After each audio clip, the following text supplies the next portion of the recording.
यानी काल ब्रह्म भी नहीं पहुंची है, मैं दो मान रहा।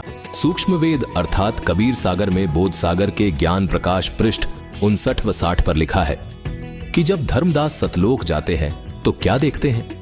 वाणी में बताया गया है कि शोभा लोक देख सुख माना, उदित असंख्य शशियों भाना। धर्मदास जी ने सतलोक की शोभा का वर्णन करते हुए कहा है कि सतलोक का प्रकाश असंख्य सूर्यों व चंद्रमाओं के प्रकाश के समान है। जब धर्मदास जी सतलोक में प्रवेश करते हैं तो उनका स्वागत देखिए किस प्रकार होता है।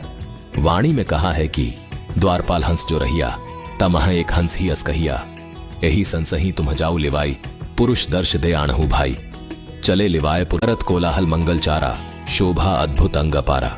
धर्मदास जी सतलोक के हंसों की शोभा बताते हुए कहते हैं कि हंसन शोभा कहां बताऊं, कुछ एक प्रभाव सुवर्णी सुनाऊं। रतन माल ग्रीव शोभित हंसा, और मणिमाल किमी करो प्रशंसा, जगमग देह हंसन करही, अमर चीर बहु शोभा धरही।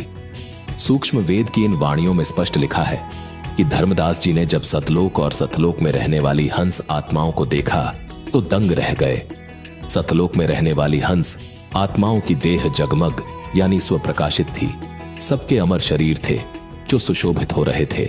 धर्मदास जी आगे बताते हैं कि पुरुष प्रकाश सतलोक अंजोरा, तहां न पहुंचे निरंजन चौरा, यानी सतलोक में विराजमान परमात्मा का शरीर बहुत प्रकाशमान है, जहां निरंजन यानी काल ब्रह्म भी नहीं पहुंच सकता।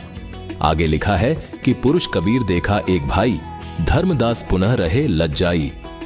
धर्मदास जी कहते हैं जो कबीर जी मुझे ऊपर सतलोक लेकर गए थे और जो सतपुरुष सतलोक में सिंहासन पर विराजमान थे वो एक ही है, मैं दो मान रहा था। जो कबीर नीचे मुझको ज्ञान समझा रहे थे वही सतपुरुष हैं। ये पता चलने के बाद मुझे बहुत लज्जा आ रही है कि मैं कबीर जी को पहचान न सका।